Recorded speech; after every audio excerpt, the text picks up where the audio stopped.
Thank you.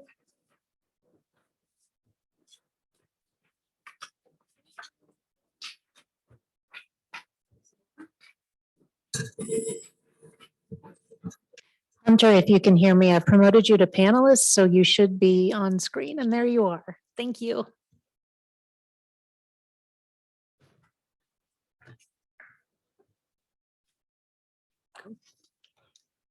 Again, welcome everyone.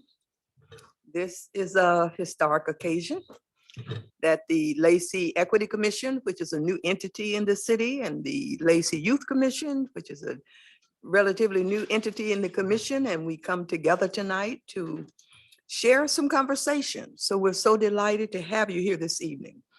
We do have an agenda in front of us, and our purpose here is going to be actually to utilize this joint meeting as a focus group with you young people as part of what the Equity Commission has been doing, as we have been soliciting information about living in Lacey, challenges in Lacey, what you like about Lacey, what you'd like to see improved.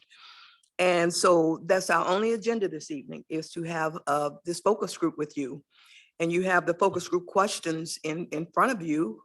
And this will help guide our discussion, but you know, if it ventures off into some other kind of conversation, that's good too. If there's some other questions that come up that time will permit.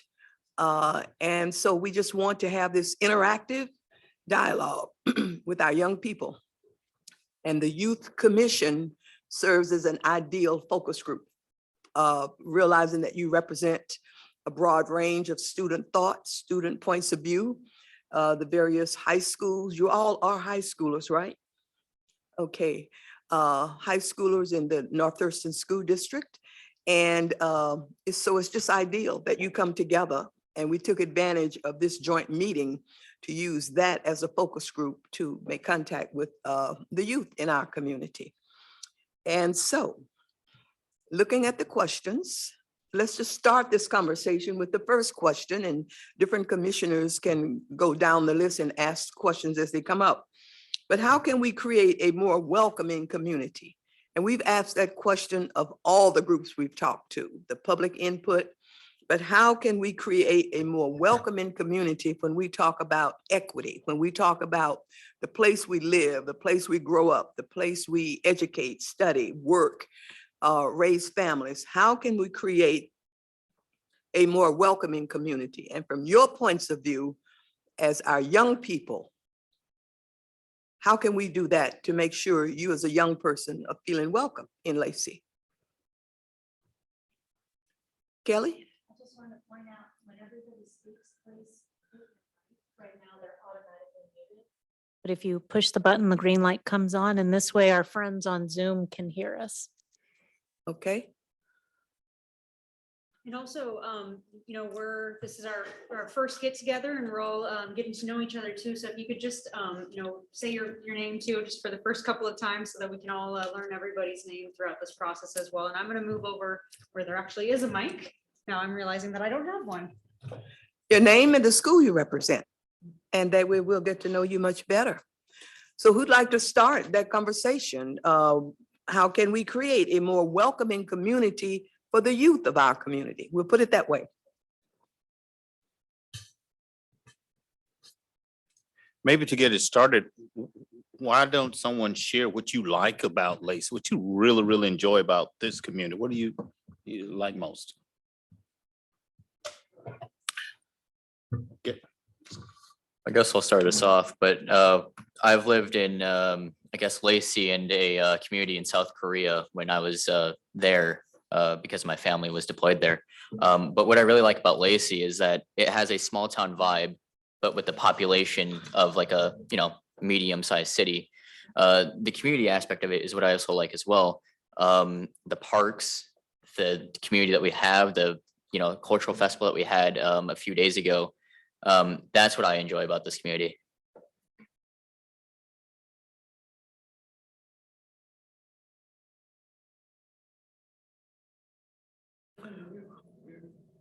I haven't lived in Lacey for a long time. I just moved here.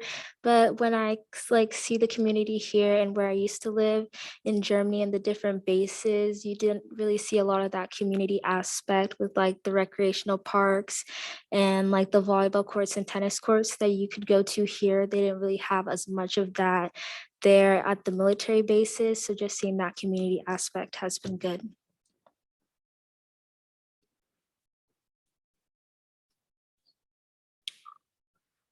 Another point of view? Another input? Another comment? I have a question. What's your name again? Abby. Abby? Yeah. Yes, so what was it that when you first came into the community and you started school and doing those types of things, what was it that you found was really good that fellow students, teachers, community members did that made you and your family feel welcome here? I liked how like when you go into the schools for the first time, how they're like a group of kids there welcoming you. And like for special events, especially at my school or like football games and stuff like that, they have like the cheerleaders or people like welcoming you in, like trying to create more of that like community or like more of that school spirit and school pride within the school and trying to bring all the students together and things like that.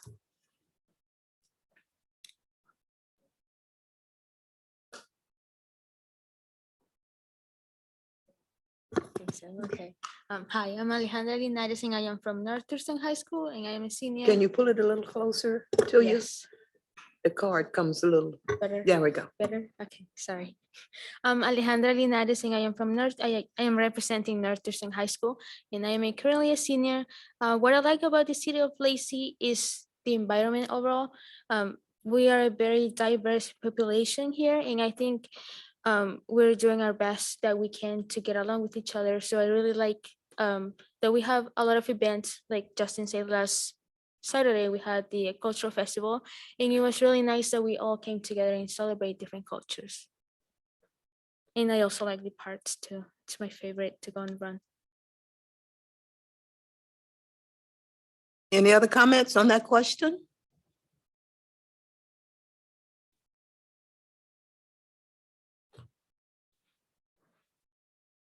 Okay, the next question then. What concerns do you have about racism and inequity in the community?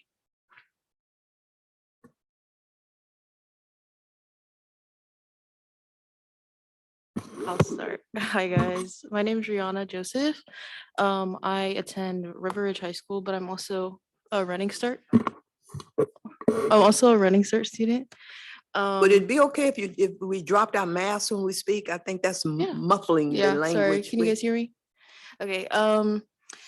The concern that I have, I've lived in Lacey for going on 3 years in July, and I moved here from Germany also, like Abby. But I had an experience what my sister did. She's a freshman now, but she had this experience when she was in 7th grade. There was some racist kids in her grade calling her slurs and stuff. And I mean, I don't really know how we would tackle that now because it happened in the past, but things like that, I want to implement things to avoid situations like that and how to deal with it then and there. Yes, Mayor? My name's Justin Begley, and I go to Timberland High School. Before I want to address the question about the concerns about racism, I think we have to dive deeper into why it happens in our community. And I think we have to dig deeper in why does it happen in kids mostly? Why did the kids do this? Is it because of parents? Is it because of lack of teaching within our schools? Or is it because of just the non-knowing? Or is it the fear of the unknowing within different cultures and different people? I feel like the concerns obviously is the impacts at young age that racism has in our community, as Rihanna just stated with her sister. That should not happen in a community as diverse as Lacey. And that's why I'm here to fix or try and fix that. Hello, I'm Layla Markland. I'm a senior at Ridge. I think kind of touching on why it happens and concerns about it, I think that conversations surrounding racism and inequity in a general community setting are not had regularly or ever, and that's really harmful to creating an environment that's safe for everybody and that is aware of the racism happening in the community. I think particularly these conversations need to involve youth, but more than anything, I think they need to be youth-led because like Justin is asking, why do these things happen? I think it's really important to get a large group of students together to have these conversations. And I know for River Ridge, when we were having our strike, there was maybe 200 students in the gym. And, we were talking about racism and sexual assault. And there are so many different experiences and so many different perspectives on what's happening and why it's happening and how it feels. And if conversations like those aren't happening on a regular basis, it makes it really hard for these things to be tackled in a way that is just and that helps everybody that's being impacted. So I really do think that having regular conversations with the community and with you specifically will be really impactful and helpful in this.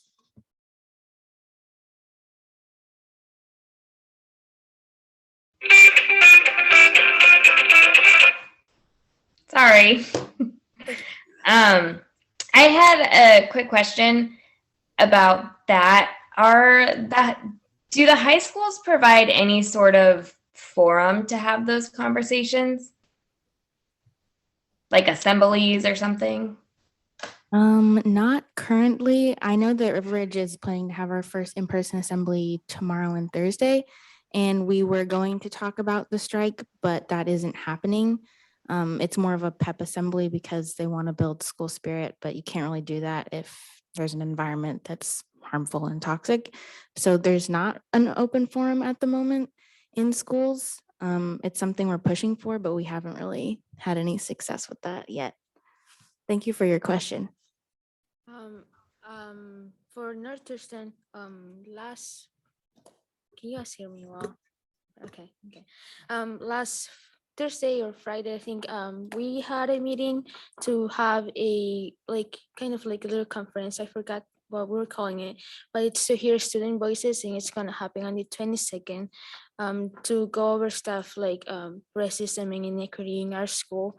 We're gonna have a meeting with the boards, the superintendent's gonna be there, and other members from there. In each school is gonna select 40 students, 10 from each grade, and I will let you know after how it goes. I just remembered that River Ridge has an advisory representative, so it's one student from each advisory in the school, and it's a meeting. It doesn't happen very often. I think we've only had 2, and it's for students. It's for a group of students that have been selected by each advisory to talk about their concerns happening in the school. And we've had some input and we've seen some of the problems that they're experiencing, but we haven't really taken any action to address any of them yet. And like I said, the conversations aren't really happening regularly. Thank you. I would like to add on to that. To answer this question, I just feel like our biggest problem is in overall ignorance, right? Because a lot of people aren't necessarily taught racism, but they are and they don't even know, right? Because we are fighting generations upon generations upon generations, decades and decades and decades of racism. So where we are now from, where America started, it still remains even subconsciously sometimes. And until you know different, all you're going to know is these racist perspectives. Like, for example, even me, I internalized a lot of racism growing up because it was all I saw on TV. It was all I saw in the books. It was all I saw at school. The people I looked up to, none of them looked like me, right? But until we have these conversations, the students will remain uncomfortable with these conversations. Students will remain confused about these conversations. For example, if somebody even mentions the strike or racism at all in the classroom, it gets pretty quiet. You feel like this awkward tension and energy. because everybody's confused. Not a lot of people know where they stand, or some people do, but they are standing on a ground that is based off of subconscious racism that they have developed all their lives, right? So if we just would implement, stuff like this, stuff like what we're doing, racism and inequity, like these conversations within our schools, now these people that are going into these positions have this in mind. Like with what Layla was saying with the strike. Now we have 200 kids who know about the racism and sexual assault that occurs. So when these kids that were out there with us, our teachers, our lawyers, our city hall members, they're going to have this in the back of their minds. But the gag is now that the teachers who are there now, they don't have this in the back of their mind because they weren't taught it. They don't know any better.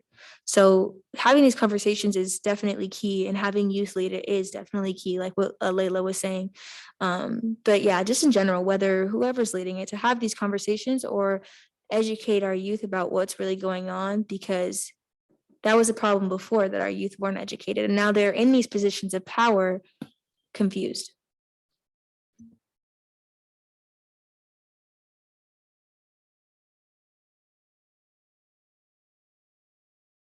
Oh, I was just gonna say that I agree with what Layla was saying, because when North Thurston had their sit-in, a bunch of students were telling their stories that they had about like sexual assault / harassment and racism. And it's just interesting to think if there was never like that kind of safe space created where the students thought that they could be able to share their stories, that those stories would have been unheard and unnoticed by maybe admin or other teachers who could have helped them, or just intervened in the situation.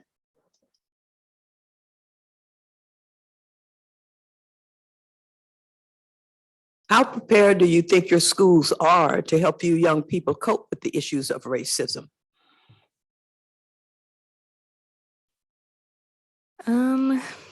I would like to say that Riveridge is prepared just because of everything that we've been going through, but people in positions of power have made it clear that they're not really willing to admit the harm that they've caused. And I think that's the same for a lot of educators and students, is that there's not that mindset of like, this is the harm I've caused, let's work together to restore this harm and move forward. And I've heard at Riveridge that there was restorative justice training that educators and admin went through, but I haven't seen any of that implemented. And so there's a lot of these things that they have ready and have in their pockets to use, but they haven't, and I'm not sure really why. And so I wouldn't say that they're ready just because they've had this knowledge and these tools for so long and they still haven't used it. And I do think that with all of this coming to the surface, I think it's just put them in positions where they're even more wary about moving forward, because they know that there's harm that's been caused by them and by people in their building, and they aren't really willing or ready to address that to move forward. What you're talking about reminds me of the South African Truth and Reconciliation process, and how healing that is to stand down and say, I get how this is hurt, and I get why this is important to you. And it's some kind of, like you said, safe forum, but also it's not just for the kids who have been impacted, but the adults, the other kids who are the perpetrators or the just ignorance. Yeah, I see that could be really healing, and it almost has to happen. The two have to happen in order for us to move forward. I'd like to answer that question too. Well, of course, there are the select few teachers, and most of the time they are teachers of color that do care at all about racism and inequity. But I feel like the reason why they aren't fair about it is because they don't have to be. There's nothing in place that makes it so it's a necessity for teachers to care and represent their students in a positive way, regardless of their color or their sexual preference. There's nothing in place that ensures that.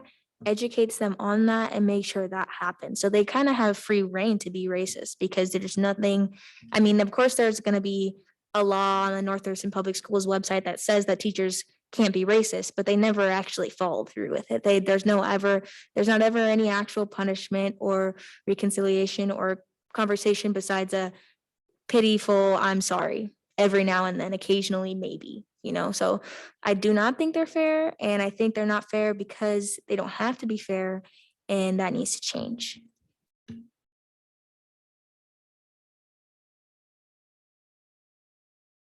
How do you think the issues of racism and inequity in the schools flow over into the community in general? We're talking about a welcoming community, and schools are such a critical part of a community. I know for Riveridge, I'm not sure about any of the other high schools, but I don't know if it was the district or if it was Riveridge admin specifically, but when talking about the strike, there was a lot of misinformation.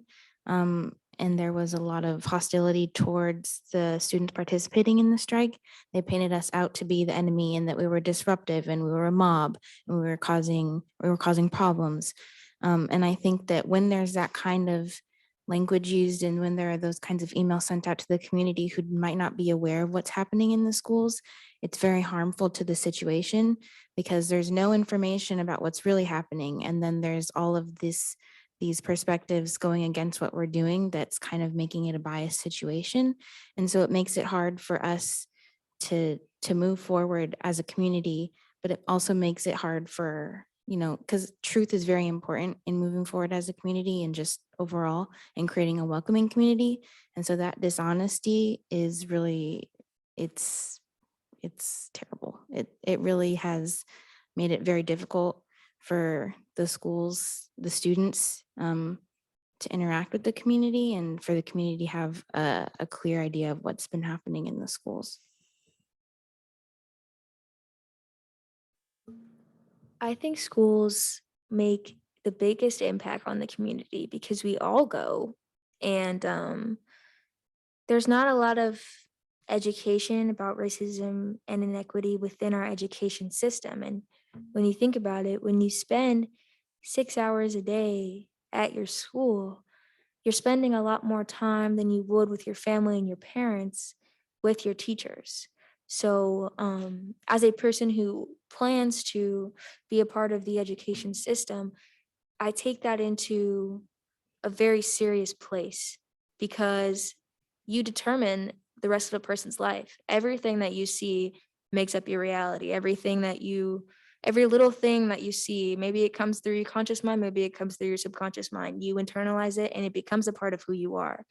And so it's a lot of pressure and a lot of seriousness that comes with becoming an educator. And I feel that's what a lot of people lack and fail to realize is that, like, for example, and I bet we can all relate to this, we probably spend a lot more time than we do with our parents on our phones. And I have been doing that since I got my phone, since I was like 9. And when you think about it, when you spend more time with something than you are with your parents, are your parents really raising you? Or is what you're watching raising you? Is your teachers and your school board raising you, or are your parents raising you? So people don't really see, or they're not held to the level of accountability that they need to be because they fail to realize how much of an impact this truly has on our lives. Like, you spend most of your time at school rather than you do with your parents. So that practically makes who you are. And if you have no education about racism and inequity, when you graduate, you're going to go out into the world with that same thing. And then you're going to become, like I said before, the people in these positions of power, and you're going to have no idea how to teach people about racism and inequity. So it's just like a cycle, a constant cycle of miseducation, misinformation, kind of like Layla was saying. And having these conversations in school will definitely make the most impact that it possibly can. It starts when you're young because that's when your brain's developing. So to implement these important conversations while people are young, help them to understand. That way they'll go into these positions of power with these conversations and this these lessons in the back of their mind versus having absolutely nothing to know. I'd just like to add on to what you just said. I feel like we need to take a step back though and take a step off the teachers. I think we need to I think we need to understand that yes, these children are exposed to teachers, yes, but we have to understand their main groups, their friends, the people who they hang out with the most. That's who has the main impact on those people. What they see, what is popular within their friend group, what they see, what the community is actually engaging in, as in the children, that is what's having the most impact. I think we need to understand that mostly kids find it funny. It isn't funny. Racism is not funny, but some groups do find that as a funny thing and a cool thing to do. I think that's where we need to start, exposing that. That is not funny. I think that's where we need to start teaching that racism at a young age. And obviously, your statements about what they see online, that as well, that has a lot of impact on what a child does. Their influencers, their YouTube, Twitch, and all that. Whatever they see, whatever they watch. If they see someone of popularity say a racist joke, they're gonna think it's funny. They're gonna think it's fine to say. And I think it's just the desensitization of the youth and of the society that we live in today of racism. And I think that's our main problem. I think the curriculum too has a very big impact on students. When you're a student of color and you're not reading any books by authors of color, when you're looking in a history book and you're only seeing people who look like you being dehumanized, and when you're not having conversations around how this is kind of half of the truth, this is a whitewashed half truth that you're reading right now, or this is why we don't use this word, or this is why we don't do this. When you're not having conversations like that in a classroom setting, it's also very impactful on youth. So I think curriculum and having conversations around the curriculum would also be an important factor in making sure that students in schools are interacting better with the community. I just wanted to touch real quick again on social media, just to kind of educate everybody on what that perspective is, because my parents didn't know. And along with all of our parents probably still don't know, because we are the first generation to really be exposed to social media as much as we are. And until I learned how harmful it was for me, I just kind of gave it free rein. So when you're a parent, I imagine you want to use any tool you possibly can to get your kid to shut up. And the TV and the cell phone is probably the easiest way to do it, because you can practically do anything you want, find everything you want, and explore the entire world on your little tiny cell phone. And that comes with a lot of responsibility that not a lot of 5-year-olds have, obviously, because they don't know a lot about, what even goes on in their mind. So when they're exposed to everything in the world without parental guidance, they make conclusions based on what they see, maybe even subconsciously. So for example, how I mentioned that I had a lot of internalized racism growing up.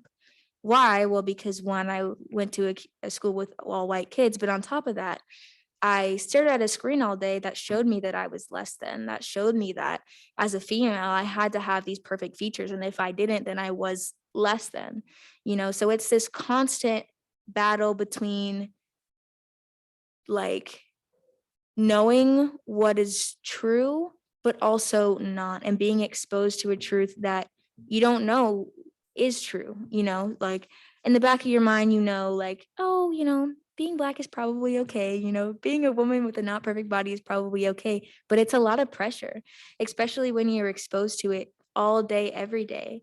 And it's something that you use to stimulate your mind, right? When you're on your phone, you're stimulating your mind in ways that you would when you're reading a book or working out or exercising. It's giving you those same signals in your brain, but it's leaving you with nothing. When you work out or you read a book or you do something else to stimulate your mind, it leaves you with some kind of progress, right? But being on your cell phone all day is the only thing definitely not the only thing, I'm sorry, but it's one of those things that will leave you, it'll produce dopamine in your mind, but it'll leave you on the sofa with nothing, and with nothing except these stereotypes in your mind and these, cool pranks or whatever people watch. But yeah, social media definitely makes a big impact on people of color, youth, everyone, especially our generation, considering we were the first to be exposed to it as much as we are. So yeah, I definitely say, besides, parents teaching kids, social media and our education system and peers are definitely the top three things that impact how we view racism and inequity in our lives and how we draw conclusions towards those things. So I feel like if we kind of, if we centered around those three things and bettering those three things and the way people view those three things, that would make a really big difference in our community. Just to quickly add on, I think what Layla and Alana said also highlights the importance of having representation just in all forms of society, like what Layla was saying in education and curriculum, like studying books by Black authors or studying history that has Black historical figures or seeing people around you and just in your environment that look like you and just having that representation, especially for like younger children of color. I think that's so important to see people like thriving and being successful, and not just seeing like what Alana's saying, all those like stereotypes about people that look like you, and also being educated by people who look like you as well, and having like more Black teachers or more teachers of color, I think also helps people's education. And statistically, it's proven that it increases like children of color like ability to learn and their more willingness to learn as well and participate in the classroom. To add on to what Abby was saying, not just more educators of color, but also anti-racist educators, making sure that educators are committed to doing anti-racist work. Because I think a big part of the strike was that all of the students coming together like this was a lot of feeling like our educators or just kind of the school system in general wasn't doing a good job of participating in anti-racist work and making sure the education in the school environment was safe for students of color and for all students. So along with more representation and just kind of making sure they're committed to representation as well. Adding into what you all have said, I also think that we should not only focus on like our age group, but focus on like the younger kids, because if they get exposed on what's like different cultures and like it's okay to be different, I think it's gonna help in the future to have less racism, because we understand what's going on but they don't, and if they see like an example of someone that's being racist, then oh, that it's okay to do it. So I think if we focus on like having like educating them on like not too it's controversial topic because they're not like around the age to be like exposed to that, but like a little bit, so like they know what's going on around them and like they can do like they can make an impact even though like they're younger. And I also think that even though America is like not to be like not sensitive, but like more white population, over the years we have become more diverse, and I don't think in our history book we only see the history of Americans. We don't see like a lot of like different cultures history. So I think that's also a big factor that plays, because we're not exposed, we're not educated, we have a lack of education about these certain topics, and I think that's where racism also like plays a starting point. I just wanted to add on to that real quick. I think a big solution to what Layla and Alejandro were saying could be one thing that Layla had brought up was making sure that there are specific people in place to solve these issues, because, we really say, oh, the superintendent should do it, or the principal should do it, or this teacher should do it, but they're not. So maybe they have that miseducation that I was talking about before, or they have a lack of education that I was describing before. And if we had specific people of color in positions to support people of color and educate people, that would make an immense difference. Like I remember when I was on the principal advisories council for North Thurston Public Schools in 8th grade, and their theme that year was equity. But what's bizarre to me and ironic is that I walked into that room and we're talking about equity and they're trying to tell me about equity, but our equity director was not a person of color. And not only that, but me and the lady next to me, or the student next to me, were still the only people of color in the room, you know? So it's like, before we even talk about how can we incorporate equity into our school system, the staff and faculty need to have equity within it, right? But something that I learned from Miss Thelma Jackson and Aaron Jones last time we were together was that, you know, we say we need more Black teachers, we need more Black teachers, but it's not as easy as it sounds, because we don't have a safe place for people of color in our school system, or at least in our school district specifically. You know, teachers who come here from Black sororities and Black universities are extremely uncomfortable because it's not a safe environment for them. It's not an environment where, let's say, they experience something racist, they go to the faculty or the people ahead of them and they're like, oh, I'm sorry, just ignore it. You know, and they kind of have to live in that environment where it's like they receive no justice. They are in an environment where they don't fit in, where they are uncomfortable, very similar to the students. So yeah, I feel like having specific people in place who are working to solve these issues would make a really big difference, because we're relying on people to do it who are finding excuses not to. So maybe if we had specific people to solve these problems and work with students to solve these problems, it would get the job done a lot faster, because like Layla was saying, they keep telling us, oh, we're going to do this, we're going to do that, we promise we're going to do this, and we're seeing none of it happen. I just Youth wanted- Council, sorry, I just want to jump in here really quickly. I know we've spent, a good portion of the conversation, so far talking about education, and I've heard some things about, student voices, representation, education, social media, et cetera. So, I know you all have been learning a lot about city and city processes and city, departments and organization and what else is out there in the community. So just turning this question and kind of expanding it a little bit to look more at the community, if there's anything that could be passed on to the Commission on Equity.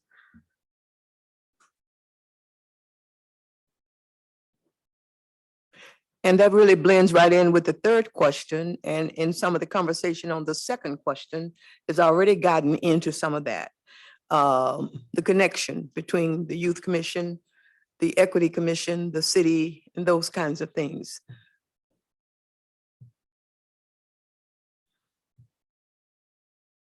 Do I need to introduce myself first?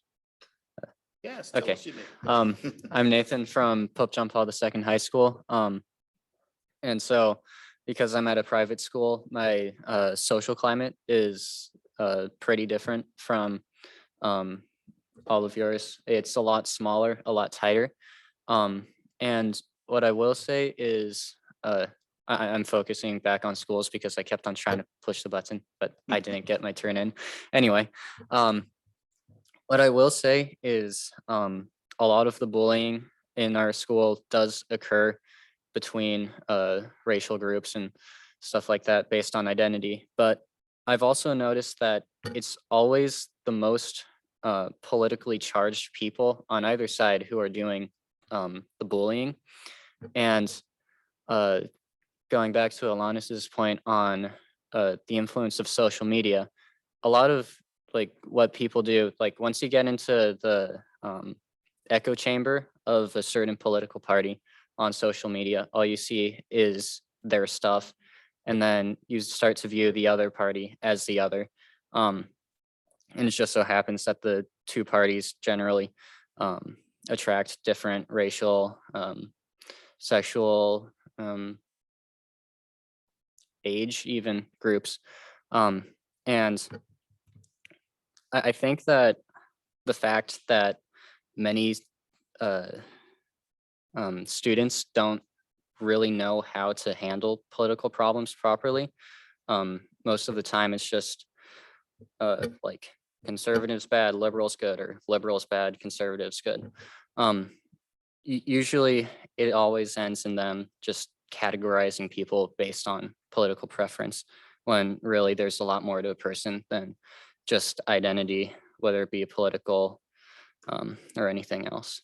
And I think that one major thing that we need is to be educated on how to handle controversial topics such as politics and the like.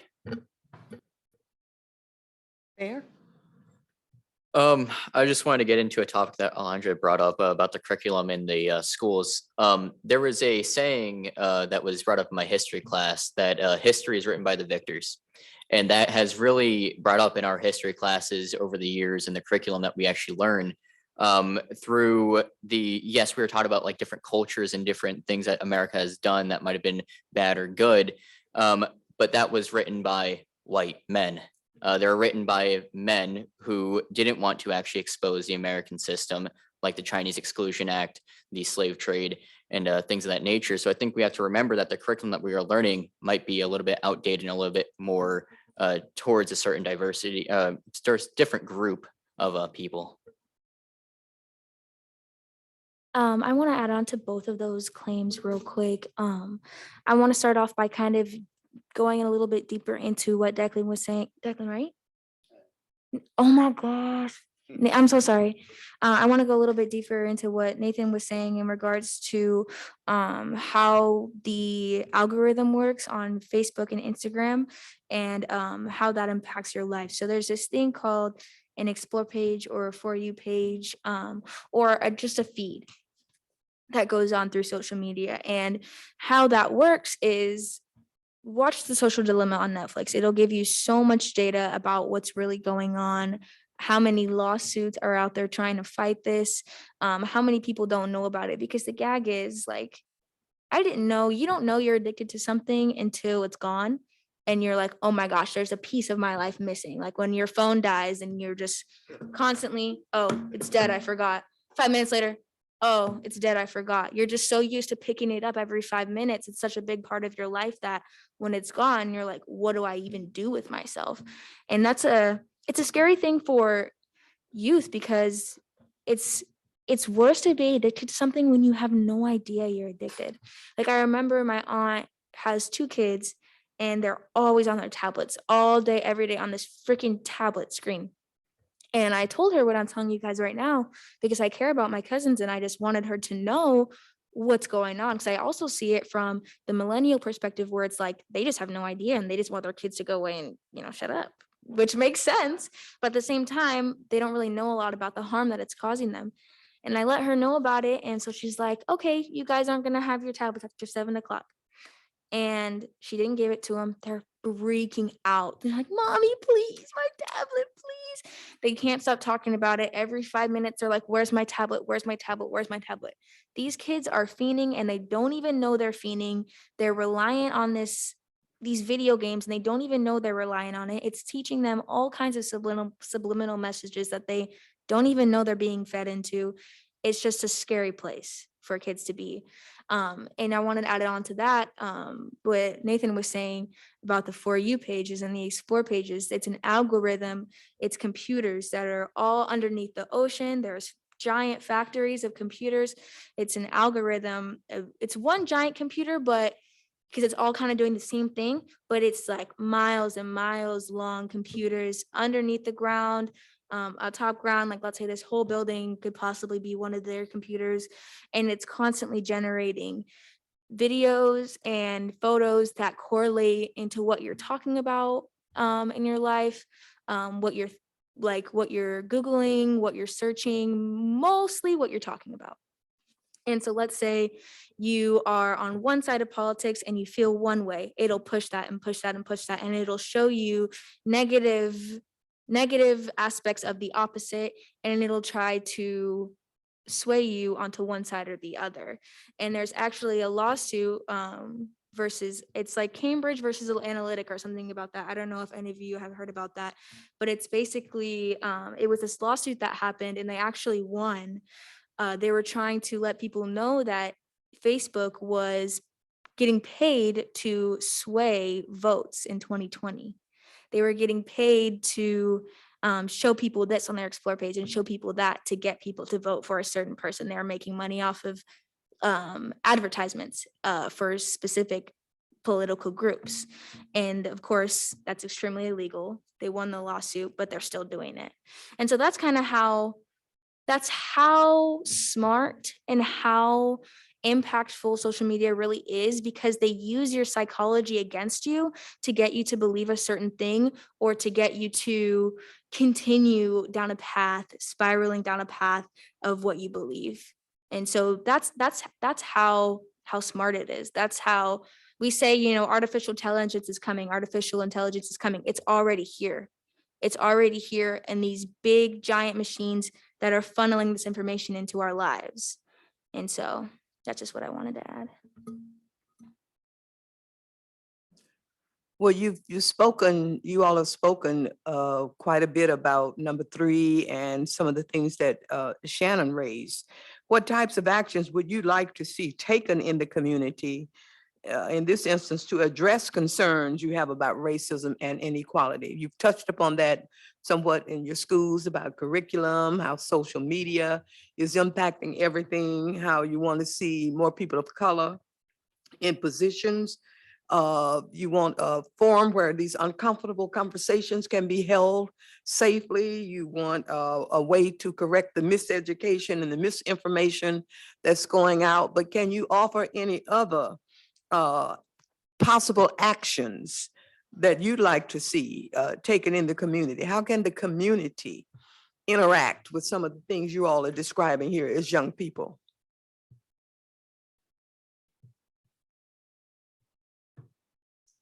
Well, I think that change really starts at our schools, and that's just due to the human mind and a child's brain to actually be molded into a kind of configuration that they're being taught. I think that teaching at the schools at a young age of the social norms and how to actually interact with people and get along with other people, and how racism isn't good or, you know, funny at all. I think that's where we need to start. I think we need to start at the schools, because that's what's going to build our next generation and society. You know, we just have to do better at teaching the younger generation. So early childhood education plays a role here. Okay.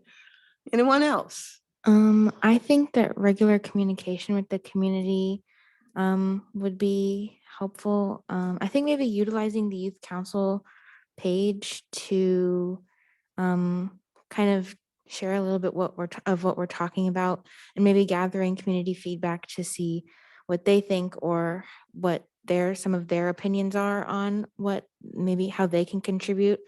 I think too, gathering more youth perspective on what they need, kind of a larger group. That's really all I can think of, is just kind of communication. Talking about adults in the community?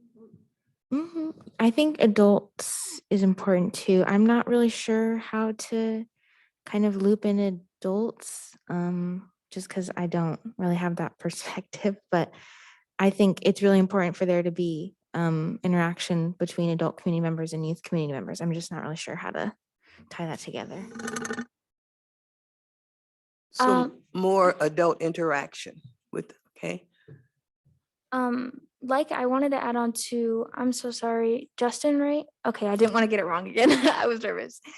I wanted to add on what you were saying about how important it is to implement things like social skills into our education system, because a lot of these kids go into kindergarten or go into school, or just they go into life without really knowing how to handle their emotions, what mental health is, what kind of signals flow through their bodies. It's like a lot of kids are just chickens, and a lot of adults too, let's be real, just chickens with their heads cut off, trying to figure out how to do it. And they aren't necessarily like, there's no education about mental health. Like, again, what Justin was saying earlier about how a lot of racism happens because kids just think it's funny. Like, they make jokes and you're like, hey, that's not a joke. And they're like, oh, yes, it is. I was just joking. That is such a big element of racism, like nowadays, where people are just making jokes and they're like, oh, ha, ha, ha. And you have to tell them, look, that's not funny. And you have to be in that uncomfortable position of education as another person of color, as another person who is a youth, telling another person who's the same age as you, look, that's not funny. And then you have this like power shift and authority shift where it's like, oh, so now you want to tell me what to do. You know what I'm saying? But if we were taught at a young age how to control our emotions and have intellectual conversations and, control our bodies, control our emotions, control our thinking patterns, control and understand what it means to think, how to not identify with your emotions, but rather just let them pass by and view them as something you're experiencing rather than something you are. Like, these are things that I really wish I knew growing up experiencing racism, because then I could claim that as that's not me. Versus if a kid told me that I'm Black and I'm ugly in kindergarten, I claim that as who I was because I didn't know how to handle my emotions. I didn't know how to have important conversations and how to even react when people respond to me. I wasn't really taught that. So implementing social skills, I feel like, will be a really good thing for us, because that is just what a lot of us lack. And that is a reason for a lot of the racism that we face. And once again, that goes back to social media. When you're spending the whole day on your cell phone, you're not really interacting with people. And so you don't know how to interact with people. And then you're going to say crazy things that you found on your cell phone. And people are going to tell you, hey, that's not okay. Because on their cell phone, they're seeing something else, So it's all a cycle. And I feel like if we learn social skills at a young age, we would be able to dismantle a lot of the issues that we face in high school and even as adults, of just outlandish social skills, because none of us are really taught how to handle our bodies. Councilmember Markland, you brought up the importance of having youth and community connection and feedback. So as the youth council, and this is a question for everybody, are there things that, the Lacey Youth Council that we could integrate, or ideas that you have for the Lacey Youth Council to improve, community interactions with youth? I think to start, I think the simplest thing would just be kind of introducing ourselves. I'm not sure if we got around to posting introductions of ourselves on social media. But I think just kind of something that we've been focusing on a lot is that we're students, but we're human first. And I think that if we found a way to tie our humanity in with just the humanity of everybody in the community, that would be really impactful. And so I think one of the simplest things is just kind of introducing ourselves and kind of beginning to create some connection with the community that way, just so they can kind of get to know us. Yeah, I also wanted to mention, to add on to what Layla was saying, it was always like the teachers that incorporated primary sources, guest speakers, videos, and all of that kind of stuff in their classroom from different opinions that really educated me personally. Because, if you see a video from the 1960s of somebody being racist, it's a lot more easy to believe that that was actually going on, versus if you're just reading from a 1,000-page book that you hardly even understand. So yeah, it was always having those people in the classroom and having those primary evaluations in real life, like stuff that actually happened and stuff that you can actually experience in the classroom, that really helped me to learn. Therefore, maybe if we incorporated that as a group into the schools, that would make a big difference. Like, for example, when I was in middle school, I created a Black Lives Matter lesson for all the social studies classes.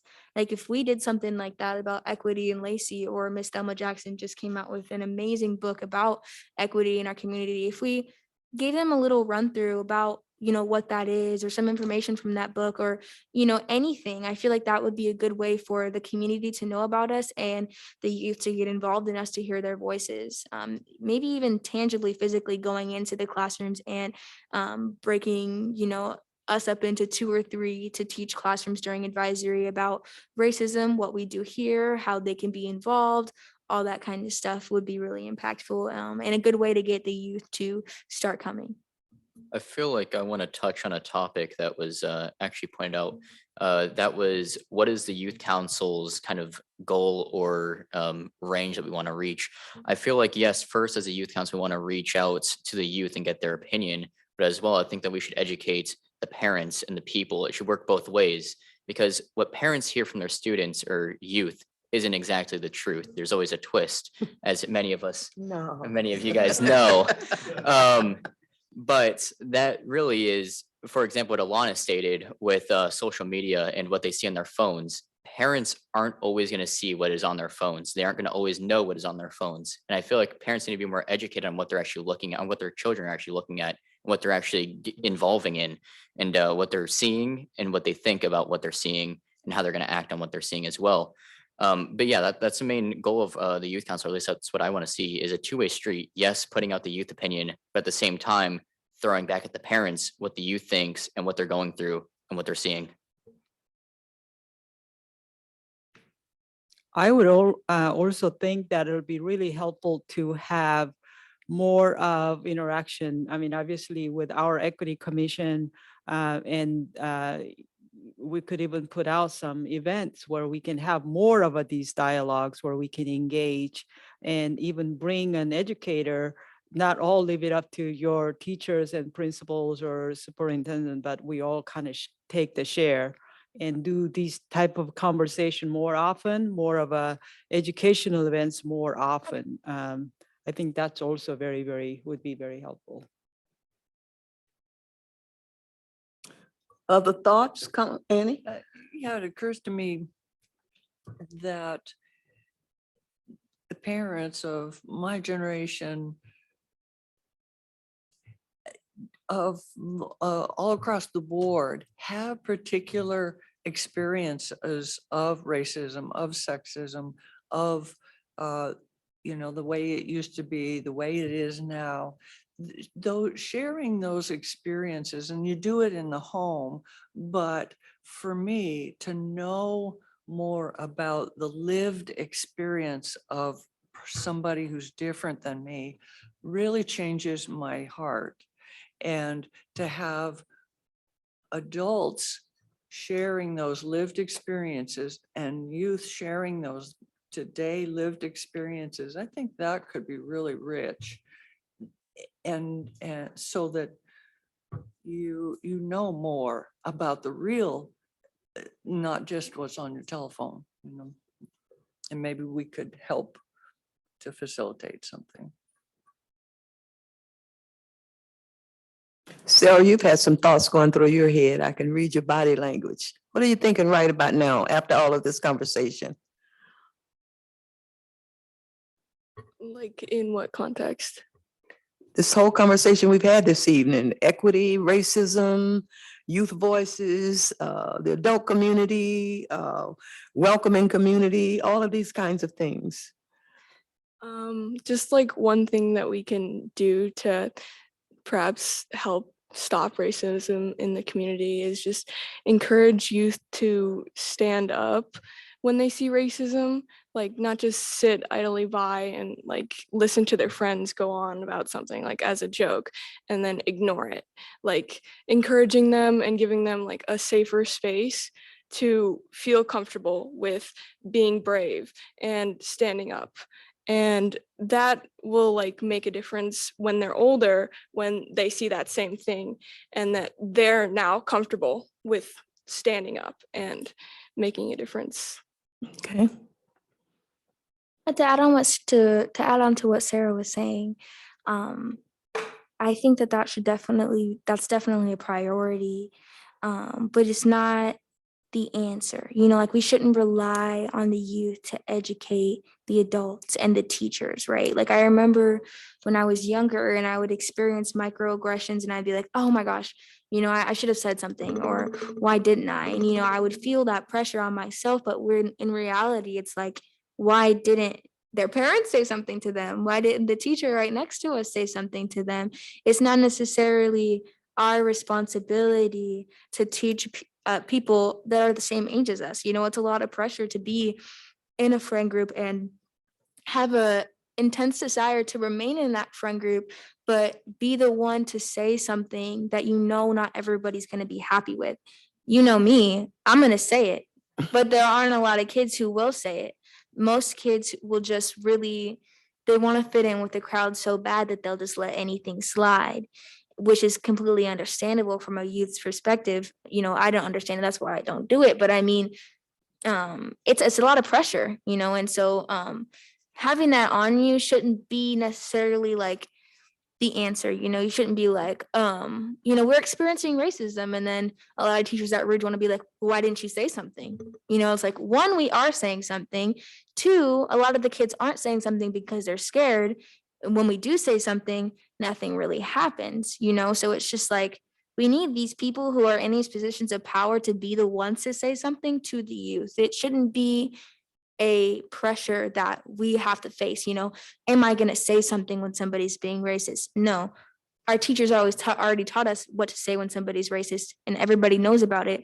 So we're going to have a good conversation. I don't have to have that fear of, oh no, my friend's not going to like me anymore because they don't understand what I've went through. So they're going to be mad, rather than, oh no, we already learned that in the classroom last week. So this conversation is going to be good. Kelly? Hi, my name is Kelly and I'm the Youth Council Coordinator. And I just wanted to ask, when we talk about social media and we talk about, we're talking about responsibility and who should be modeling, who is out there right now modeling good, responsible, anti-racist behaviors right now? Like, who do you see in the community? And maybe it's youth voices, maybe it's teachers, educators, adults. Who is modeling good behavior that you would lift up and show to the rest of the community? I mean, yeah, I think Alanis has it right. I mean, we're all here for a reason. We're all here to obviously improve our community. The Commission on Equity, I mean, they're here to improve the equity of the city. I mean, these are the examples. These are the leaders who are trying to focus on this kind of problem. And as a youth group, I feel like we should also, as we already have, include ourselves in this effort. Yeah, if I may, I've been sitting here listening and I go, wow, the future's bright. Listening to you all, share with us. You're so informed, you're so bright, you're so on top of it. Alana said it's the Equity Commission. Just want you to know that we're on this commission for a reason, and we didn't just wake up and see a posting, an announcement for volunteers for this commission. For many of us, it's been our life's blood. That's what we've been doing all of our lives. For example, I mentor my organization. Someone mentioned fraternity, but yes, my fraternity has a mentoring program that we do at the Boys and Girls Club, and we mentor 3rd and 4th grade young men. And on many of these subjects you talked about, the decision making, those types of things, respect, we cover those subjects with those young men. And others, I'm sure, Kim, in the Korean community has an impact on the young people in that community. And we work with school administrators, we work with teachers, we get involved. I, as a parent and grandparent, I've had to go through it with my son in the 90s at River Ridge High School when it was 1% African-American, but he was a personality type. He was a rabble rouser, so he didn't get bullied, and he was one of those people that would speak up. But now with his son, who's a freshman at River Ridge, and he has a different personality than his father. So, that is something that puts pressure on me and the father to really talk with him and help try to understand what he's going through. A lot of the social media and all those types of things, I know it exists, but I don't know a whole lot of the specifics. So I depend on him to share with me and me talk to him about what's important and things that shouldn't be influencing you and the amount of time you spend. It's incumbent upon me and his father to do those types of things as we share and to show him good examples. I can remember when he was 3rd, 4th, 5th grade, he'd be at my house and we sit on the back, on the tailgate of my truck and have a Coke and we just talk. Those types of things, I want to influence him. And now he calls, he'll stop in, Grandpa, I just want to come see you, just to talk. That gives me the opportunity to impact his life to shape him.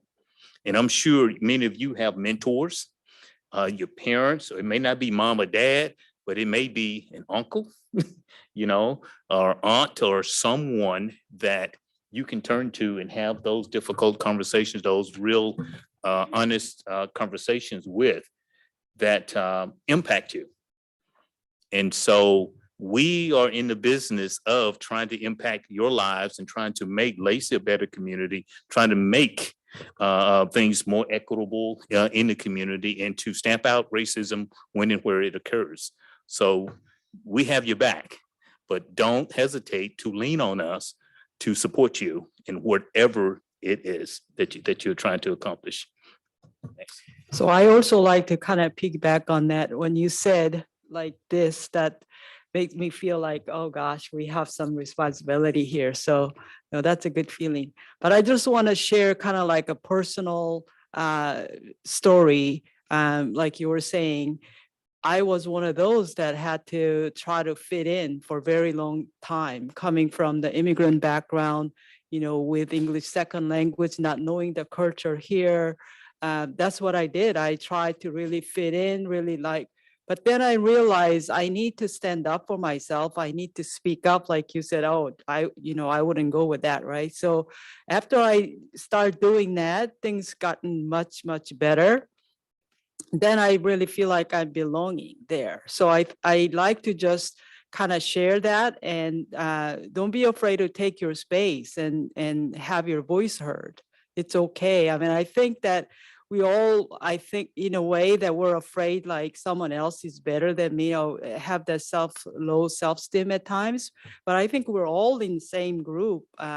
So if you realize that it's like, I'm not really much lower than anyone else or anything like that. So I just like you to be reminded that take your space and speak up what you needed to do. And when you notice something, right, because sounds like all of you have a great mind and notice what's not right. There's a racism or different type of things that you notice, you do something about it. You stand up for it because you saw it, right? Then do something about it. I think it just start from me, from any one of us can do something when we see something. So we are looking for mentors, teachers, anybody else, but it really all starts from me. So just wanted to talk about that as well.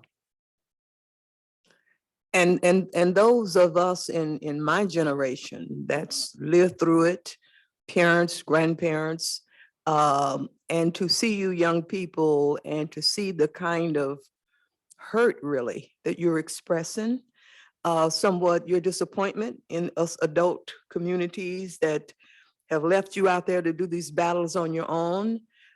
It's a reminder. It's a reminder that although we've raised our own children and grandchildren, that you belong to all of us and we have a responsibility to all of you. My youngest grandchild is 24 now.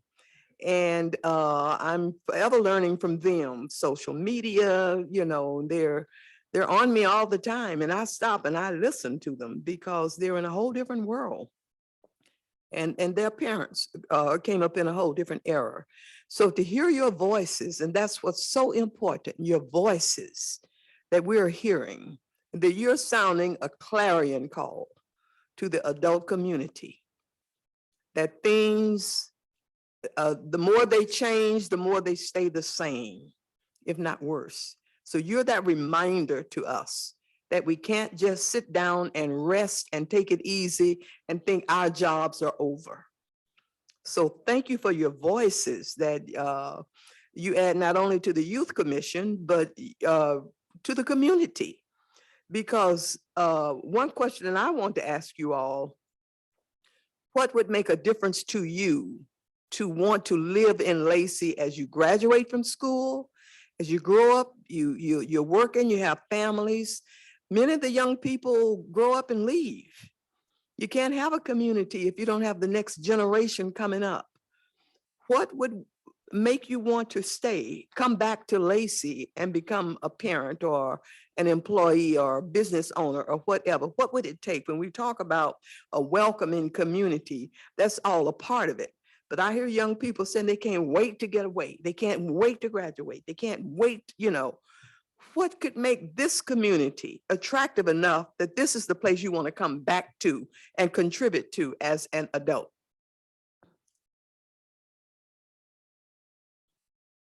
I thought I'd share this. I kind of had this like vision in middle school. I just like a thought sparked in my mind and it spiraled for a long time.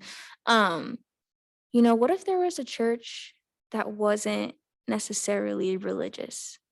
Like, what if there was just a group of people that based what if there was a church that was just based on love, just a group that was based on loving one another, coming together, having cool conversations, doing all the stuff you do in church, singing, dancing, talking, meditating, stretching, all that cool stuff.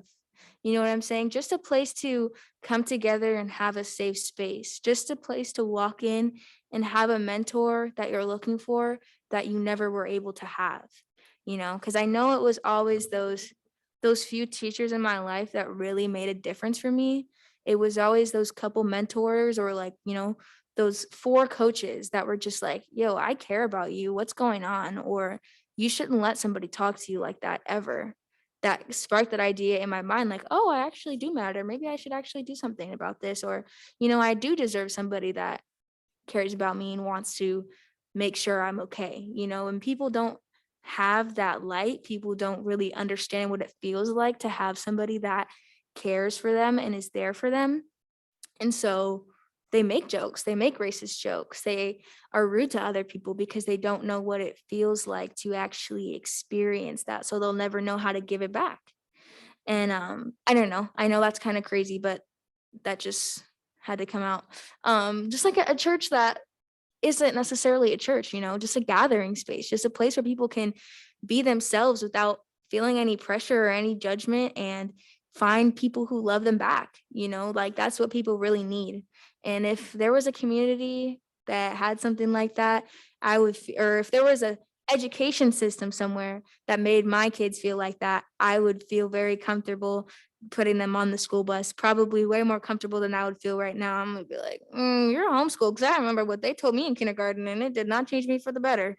That's what I would be thinking, sending my kid off to the school bus. These kids are gonna bully you and I'm nervous what you're gonna come home thinking. Versus if I knew that they were going to a place where they were loved, they were protected, they had people who cared about them, they could have intellectual conversations, they could learn a lot about who they are, that would make me feel a lot more comfortable. Right now, I don't feel like our school system's like that. I don't feel like when I got home, or actually I know that when I got home from school in elementary school, my aunt would be picking me up. She'd be like, what'd you learn today? I'd be like, nothing. And she'd be like, nothing. And I'd be like, yeah, nothing. I don't even remember what happened 6 hours ago, and that's just the horrible, honest truth about our education system is that I leave the classroom and my life isn't changed for the better. And I feel like if we had an education system or just a loving system for people to go to and feel comfortable would be a great part of a community that we lack. So really quickly, commissions and council, we have about 5 or so minutes left for this evening. I know we didn't get to the full list of questions that are before you, but you can rest assured that we certainly are going to come back to the youth council to ask some more questions on communications as well as public art here shortly. And I certainly, hear from this conversation about having additional conversations like this in the future. So I'll turn it back over to the youth council and the commission to continue on that final question that Chair Jackson just asked, but I did want to do a time check. And that question can be continued. Think about that. Think about that. If you represent the future of this community, what would it look like for you to actually be a part of this community, to just graduate up and leave? What's the future to look like? And that's worthy of a whole different conversation on its own. I'd like to just jump to this last portion of the question that we have here before we wrap up tonight. Has this focus group been a comfortable format for you to talk with us? I see your body language saying that means yes. Enough that you'd like to do it another time and keep it going? Because that's one of the evaluations we're trying to do as we go through the focus groups, you know, are we providing a comfortable situation for the kind of conversation we want to take place? Yes, Elena's. I can speak for all of us on this one. Although we spend practically majority of our non-sleeping lives on our phones, we are a lot less comfortable with somebody being on a FaceTime call. You know, you can't really sense their energy. Like Miss Thelma was talking about, you can't really tell their body language. You don't even really know who they are. You've never met them before. So if you're not really like a bold person, or even if you are, it's kind of nerve-wracking, or it's less impactful. You don't really feel like it's genuine or real when you're talking to somebody over a screen, versus if we're in a focus group like this and we can really we can sense what's right, versus if you're just, in your room with the light on staring at your phone trying to engage, but it's really hard. It makes a big difference. And I feel like the more that we have in-person conversations, the more that we'll hear from the people in the youth group, the more people will feel more comfortable to say things, like the people who didn't get the chance to speak as much today. Before you know it, within 5 meetings, they'll be the one leading. I can guarantee you, because we'll feel a lot more comfortable in a space that we actually know. Great. As we wrap up, I was just curious as to whether they have any burning questions to ask of us before we wrap up. Does anyone on the youth council have any questions for us? I don't have any questions, but I do want to thank you for your time. And one of the most impactful things for me in this meeting was that all of you were willing to dive deeper, and you didn't just stop with the first question or the first answer. You wanted to hear what everybody had to say, and you wanted to expand on that. So I wanted to thank you for paying attention and for being thoughtful, and for your time and questions. I guess I do have a question. Is there anything that we can do to help you guys in your guys' goals as a youth council? Like anything that we can do for you? Your honesty, gosh, I've learned so much tonight from you guys. I always love spending time with your generation, younger ones that are coming after you. I learned so much. The listening piece is important to me. So keep sharing with us. You're teaching us. I appreciate that. I just wanted to mention too, when we had our Commission on Equity meeting here, I went to the district office and first I went to North Thurston and I asked them if they could announce our meeting that we were having over the morning announcements. And they said that they couldn't announce anything that wasn't approved by the school district, which I know is cap, which means it's not true, because I've announced things over the announcements that weren't approved by the district. But anyways, they were trying to turn me away because the page said equity, but it's okay. I went to the district office after that, and they basically were like, the lady at the desk was like, okay, I'll give this to them and hopefully they will let us know what we can do. And they basically, obviously we didn't have any kids in the audience that day, so they didn't do very much. So I feel like if we had some of our adult advocates go over there or send an email and just let them know who we are and what we're doing, and ask them if there are any ways that we can be involved, because like me and Layla were saying, they keep saying that they're going to do this and do that and do this in regards to racism and inequity, and they're not really doing it. So we need these people in positions of power to actually do this work. So maybe if they knew about you guys could be those people in that position to come into the schools and educate students, So that's not really a question, but just a comment. If we could just let the North Thurston Public School District know who you are, let them know that there's a lot that you guys want to do and you're open to do a lot of stuff. I feel like that would make a big impact for our youth. I do have a question. And it's just like a really big general one, but what do you plan to do with this information that you've collected today? And even if it's just like thoughts that you've had brewing in your head for like the past 20 seconds of hearing stuff. Well, as a commission, we're advisory group to Lacey City Council. And looking at the issue of equity in the city of Lacey, that's the full community, of which includes schools, the educational community. So the more information we can gather, the more points of view we can pull together. We know that the city isn't separate from the schools not separate from the city. It's all in partnership, working together to improve life for all of the citizens. And so the feedback we're getting from you all, and we'll continue to get, might provide us with an entree to some input for the school district as a partner to the city. That we've heard from the young people, you know, that equity is being talked about more rhetorically than actually being implemented and realized. And we can't talk about a more equitable community for everybody, knowing that huge segments of it, namely the school system, our future, are having these kinds of experiences and have these kind of thoughts. So at least share what we're learning from you all in those partnership arrangements. Pass it on to the city in that partnership with the school district, and pass it on.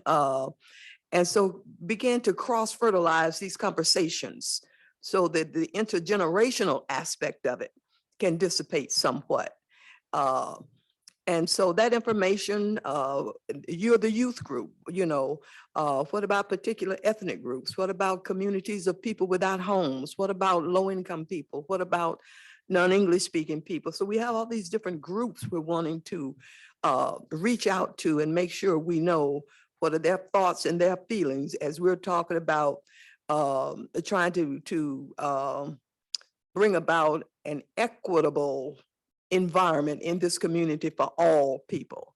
And so you're a critical piece of it. You are the future of this community. And we've got to listen to you and pay attention to what you're saying. We have to. So if we can be a conveyor of those thoughts, that will help, you know, the others be informed. But we see equity in a much broader sense than just, you know, equal treatment of all people, but short-term and long range when we talk about what does an equitable community look like. Good schools where you want to come back and raise your families and feel comfortable with your children being educated, a good place to work, you know, and all of those kinds of things. So it's a broad subject. And we're new, we're not a year old yet. So we're still trying to feel our way as to how the charge to us is going to feed back, you know. So we're learning. Every entity we talk with, we learn more, as Cliff is saying. And so we try to distill, try to analyze, and try and pass it on to the people we advise. It makes sense. Okay. And to add, We're, go ahead. just really quickly to add on to what Chair Jackson was just saying, you know, one of the things that the Commission on Equity is currently working on is a diversity, equity, and inclusion strategic plan. And so the information from these focus groups today with the Youth Council, our community engagement sessions, and then as Chair Jackson mentioned, us having additional focus groups with a broad diversity of community members here moving forward, taking that information and taking, analyzing and inputting that into that greater plan, and then also bringing that back out to the community as part of the process. And so that's an ongoing project that the Commission on Equity is currently engaged in. So Nathan, in a couple of months, hopefully there will be a draft for the Youth Council, and it might be, a future iteration of the Youth Council to take a look at and continue that iterative process of providing information. Kelly, did I hear you lean? Did I see you lean forward? I wanted to get in very quickly and say thank you so much for your kindness and your patience and your attention over this last year. It has been rough. And I'm sure that there were times when you didn't want to get on Zoom on a Tuesday night, you wanted to do something else. And I appreciate that you listened and you learned. and you contributed. And I am so happy that you had the equity commissioners here to be with you the first time that you're in your space, because this is your space. And I'm really excited to keep going on this journey with you here. Thank you. And again, thank you for coming. And if I may, there's plenty more food back there. Help yourselves. Some of you didn't get a chance to eat before we started the meeting. Is it okay to invite them to help themselves? Yep, to-go boxes and all of that, okay? So thank you so much, and we shall see you in the future. Have a good evening. Kelly just mentioned taking a photo. It'd be fantastic to grab a real quick shot, not necessarily of us all around the table, but maybe over there, Kelly, just as a group. It would be great to get a group photo. It would also be good to cheat here and have Commissioner Stolberg in the photo. Do you mind hanging on with us just another second? Yeah, no, that's fine. Hopefully my kids don't bust in again. It can be a group photo in every sense.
Thank you, Commissioner Stolberg. I hope you have a great evening. Thanks, you too.